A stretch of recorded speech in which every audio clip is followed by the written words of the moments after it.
Mensagens que edificam. O comentário de Carlos Henrique Silva. Após o Senhor Jesus libertar o homem possesso, entrou novamente no barco e cruzou novamente o mar da Galileia, provavelmente de volta para Cafarnaum. Um líder da sinagoga local, por nome de Jairo, vendo o Senhor Jesus, se ajoelha diante dele, dizendo: "Minha filhinha está morrendo.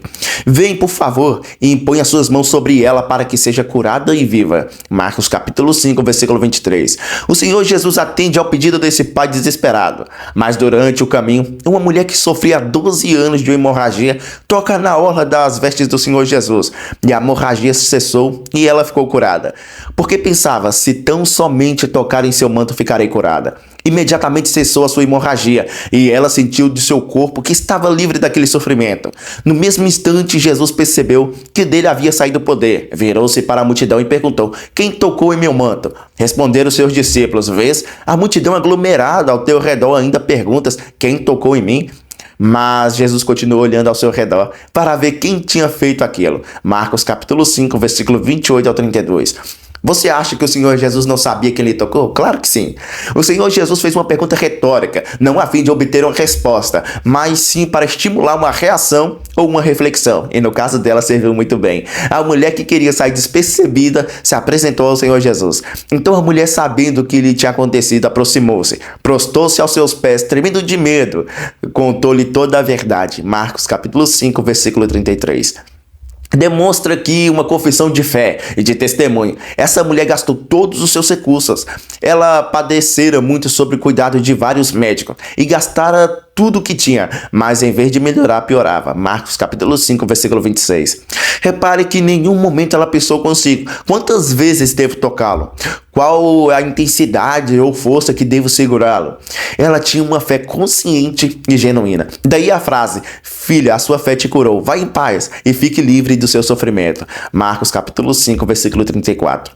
O evangelho da graça de Deus é assim. Alcança qualquer um. Doentes, sãos, pequenos, altos, ricos, pobres. Basta apenas crer no Senhor Jesus. E é muito importante o crente desfrutar da alegria e certeza da sua salvação em Cristo Jesus. Olha o que nos diz a palavra do Senhor: se você confessar com a sua boca que o Senhor Jesus e crer em seu coração que Deus o ressuscitou dentre os mortos, será salvo. Romanos capítulo 10, versículo 9.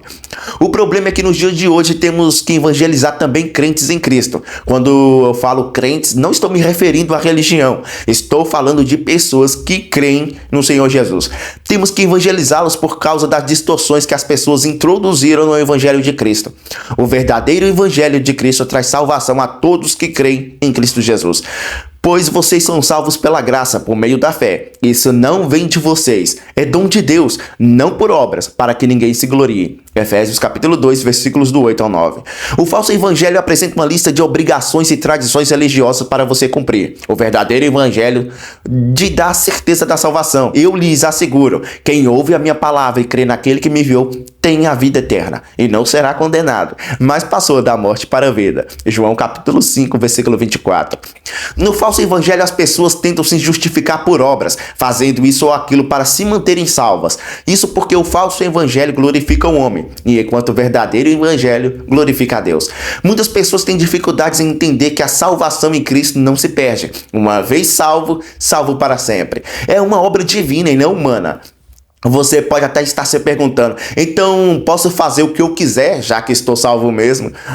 Um crente salvo em Cristo Jesus, ele não pensa assim, porque ele não faz boas obras para ser salvo. Ele é salvo e por isso ele faz boas obras. Um crente salvo em Cristo se preocupa em se ocupar e agradar a Deus, em servir ao Senhor Jesus. Se a salvação dependesse daquilo que eu faço ou deixo de fazer, nós não seríamos salvos, porque o homem é incapaz de se salvar. Por isso o Senhor Jesus morreu na cruz. E você pode estar até se perguntando: e a apostasia? Portanto, um apóstata não é necessariamente alguém que creu no Senhor Jesus como Salvador, mas um que conheceu a mensagem do Evangelho e as doutrinas cristãs e adotou exteriormente uma profissão de fé, passando a conviver com os cristãos entre os cristãos. Temos dois exemplos na palavra de Deus: Judas Iscariotes e o anticristo. Os dois são chamados de filhos da perdição, porque já era o destino deles, mas se faziam de religiosos o suficiente para enganarem muitos cristãos até mostrarem verdadeiramente quem eles são. Enquanto estava com eles, eu protegi e os guardei pelo nome que me deste. Nenhum deles se perdeu, a não ser aquele que estava destinado à perdição, para que se cumprisse as Escrituras. João capítulo 17, versículo 12. Não deixe que ninguém vos engane de modo algum. Antes daquele dia virá apostasia, e então será revelado o homem do pecado, o filho da perdição. 2 Tessalonicenses capítulo 2, versículo 3. Temos também um exemplo em Atos capítulo 8, um homem chamado Simão. E no capítulo 3 de 2 Timóteo, nos fala as características desses apóstatas. Amantes de si mesmos, avarentos, que adoram dinheiro, presunçosos, soberbos, blasfemos, desobedientes a pais e mães, ingratos, profanos, sem afeto natural, irreconciliáveis, caluniadores, incontinentes, cruéis, sem amor para com os bons, traidores, obstinados, orgulhosos, mais amigos dos deleites do que amigos de Deus, tendo a aparência de piedade, mas negando a eficácia dela. Estes se resistem à verdade, sendo homens corruptos de entendimento e reprobos quanto à fé. Não irão, porém, avante, porque o todo será manifesto o seu desvario, como também o foi daqueles. Paulo está se referindo àqueles que são falsos operadores de sinais e milagres, energizados pelo diabo, que trabalhavam para Faraó. Isso em 2 Timóteo capítulo 3. E no próximo vídeo veremos o que aconteceu com a menina do início desse vídeo, que estava morrendo. Mensagens que edificam. O comentário de Carlos Henrique Silva.